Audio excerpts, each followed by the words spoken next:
Durham. And Catherine, thank you for joining us. This is rather quick, isn't it? It is. Thank you for having me. Absolutely. And right closer to the mic, Okay. and we are good. And that's not me correcting, that's just me saying. And Thursday's pretty much my favorite day of the show. And now I've made it even better. I didn't think I could do it, but I did. And that's what happens when you bring your best half on. Husbands, you know what I'm talking about. Now, for another reason, Thursdays are my favorite. Afternoons are there, and Pastor Aaron Fruh joins us now. He's an author. He baptized us. I love this guy. How are you, buddy?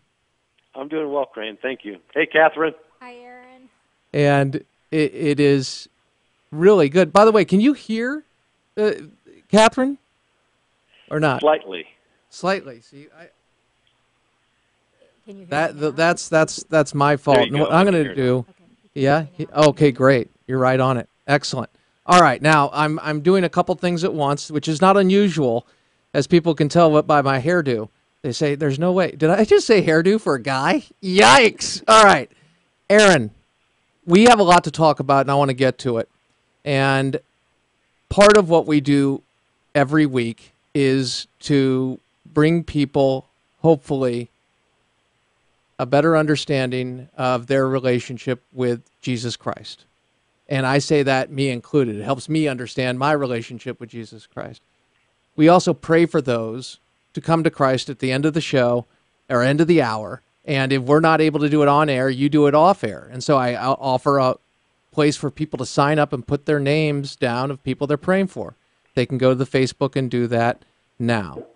And so with that, I want to jump into our topics. And we could talk about Israel, and we've talked about Christ at the checkpoint, both very important issues, which are one and the same.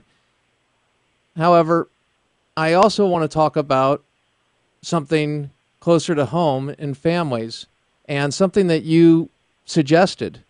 And it really hit home, and I'm going to tell you why. And I wasn't planning on letting people know this, but hey, it's nothing but truth, and you got to do it. Lord calls you to do it, you do it. Here it is. The importance of the husband being spiritual covering over his wife. So, last night, I made a viewing decision on television.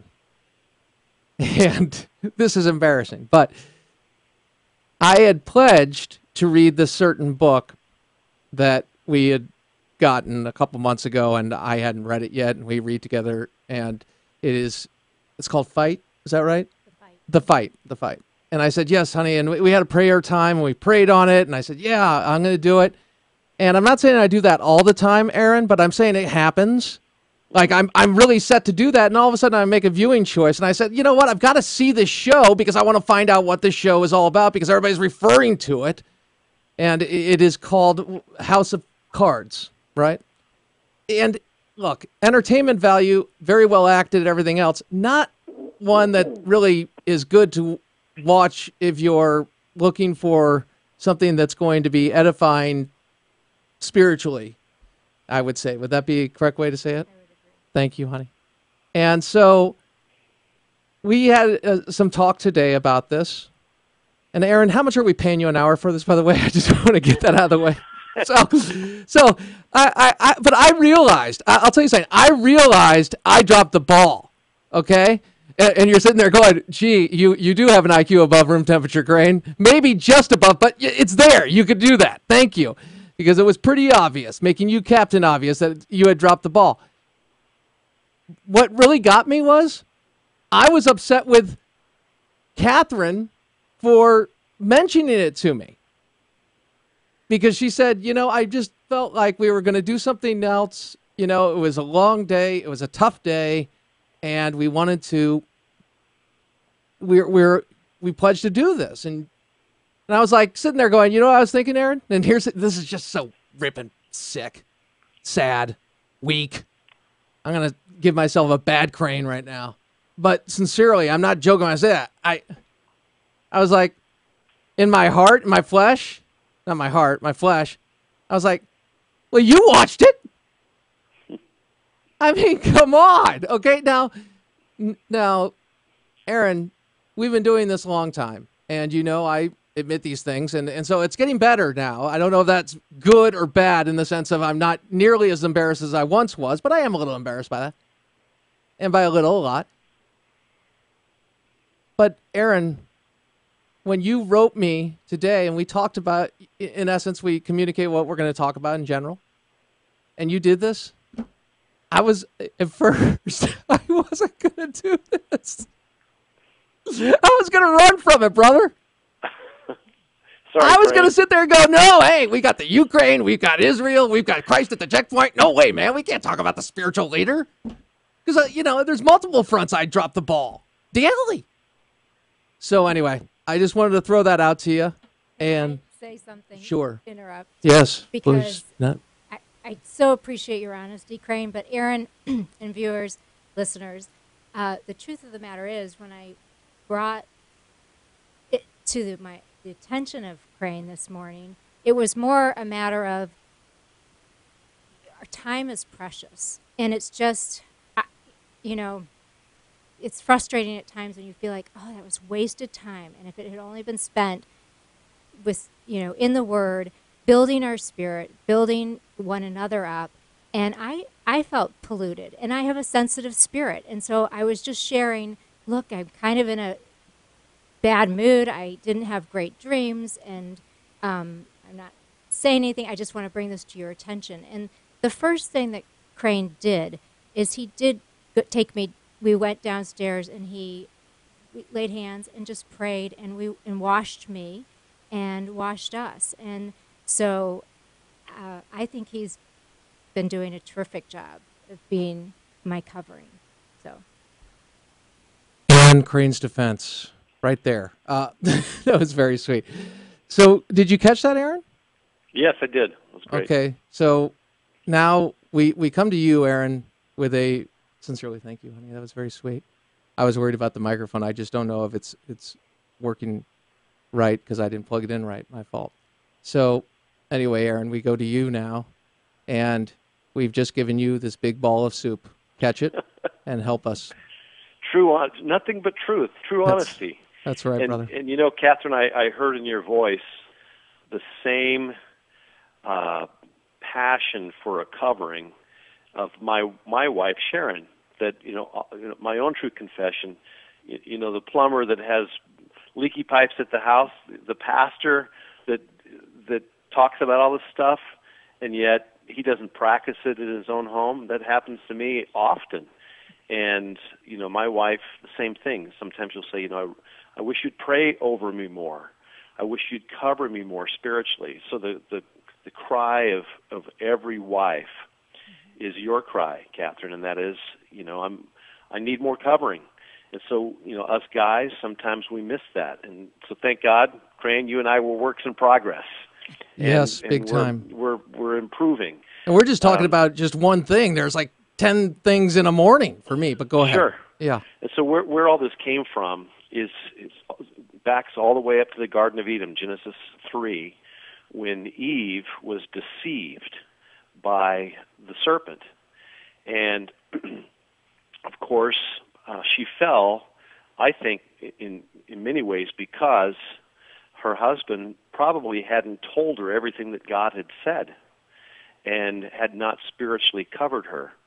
And so what's interesting is after Adam and Eve fell, first thing, they feared the presence of God, and they hid themselves behind trees, which is kind of dumb because how can you hide yourself from God? And then they covered themselves with leaves. And when God came on the scene, he was calling for them, and Adam said, I'm over here. Where were you? I was hiding because I was afraid. I heard your voice. And because I was naked. And so when they sinned, the first thing they knew is they were naked and they needed to be covered. And God said, who told you that you were naked? What's happened here? First thing Adam, the husband, did, he blamed his wife. He blamed someone else. It's the woman you gave me. It's her fault. And ever since the garden, we men have done that, Crane. We've blamed our wives for our issues, for our mistakes. And so it wasn't like Eve. Right. So it wasn't she watched it, it was more like she gave me the apple. Yeah, she gave me the apple. And I talk to men sometimes about Yes. this. In marriage counseling, when I'm with the guy alone, he's telling me all of the issues that he has with his wife, all of her problems, all of her issues, and I'll say something like, I have a box of tissues for your issues. But the bottom line, you're going to have to buck up. It's not your wife's issues. You're like a sniveling man in here in my office. Grow up, understand that, we men, we have our issues, and we are responsible to correct those issues. We can't blame everything on our wives. And so Adam's issue, he blamed everything on his wife. The woman, she blamed the serpent. And then God said to the woman, your desire will be for your husband. And so ever since then, there's been this desire within women to rule over their husbands. So the whole women's lib movement is really based in Genesis chapter 3, this quest to break out of my husband's protective covering over my life. So it's interesting, after sin entered, the first thing God did, he sacrificed an animal. So there was a blood sacrifice, speaking of the blood sacrifice of Jesus later on the cross. And he covered Adam and Eve with the covering of an animal. And that is a picture of us when we come to Jesus, we put on Christ. We're clothed with Christ. So the Bible from cover to cover is a story of the quest of human beings to come under God's covering. So everything that God has made, he makes a covering for it. The Ark of the Covenant, it had a covering. The mercy seat, the utensils in the tabernacle, they had a covering. The saint, we believers, we're covered under the wings of God.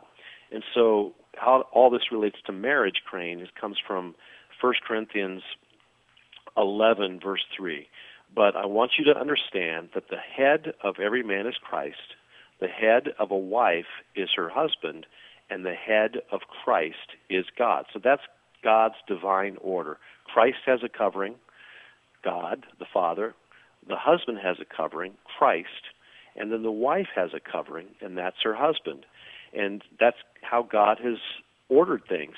And if you go down to the middle of chapter 11 of 1 Corinthians, Paul says that's why a wife ought to have a symbol of authority.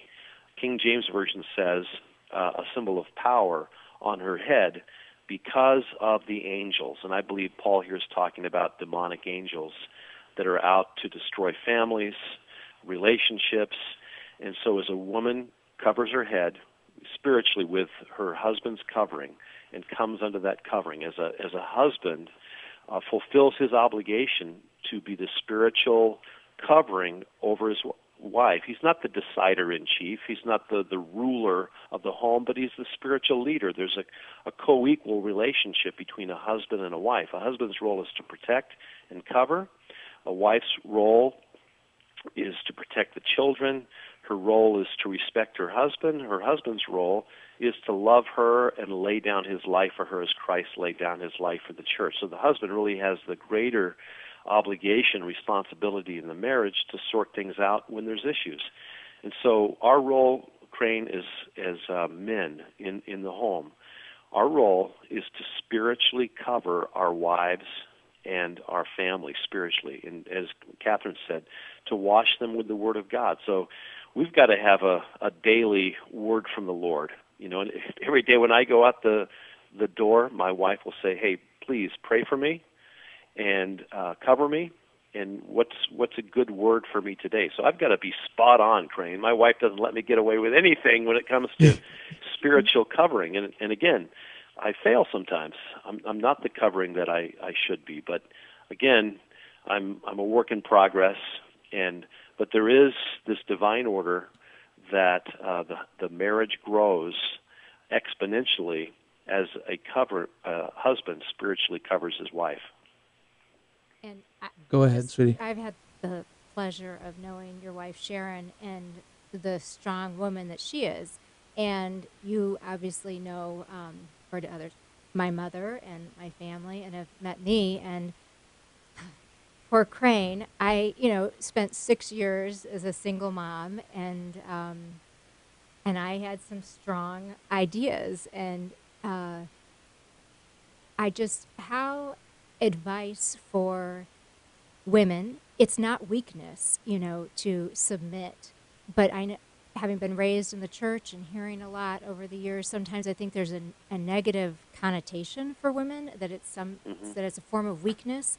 And yet, I know now, having the gift of a godly husband, that it is the greatest joy in my life. And no, that's a great question. In fact, on the flip side, Aaron, would you mind answering that? I'll try my best. Okay, and we can also deal with rationalizations. When you just spoke to the issue, so we'll come back, and submission will be one of the discussion, one of the things that we cover. Also, the rationalization. When you speak to protecting, oftentimes I can understand that in the physical, in the economic, or whatever it may be there. But when it comes into the spiritual sense, I think there's a lot of rationalization that goes on that I don't view it in the same way. I'm not saying that because that's the right way. It's just when you were speaking, that opened that up to me. So rationalization we'll also speak to. Submission and rationalization on the flip side. Crane Durham's Nothing But Truth, very special guest. That's right, my best half, and Pastor Aaron Fruh. AFR Talk.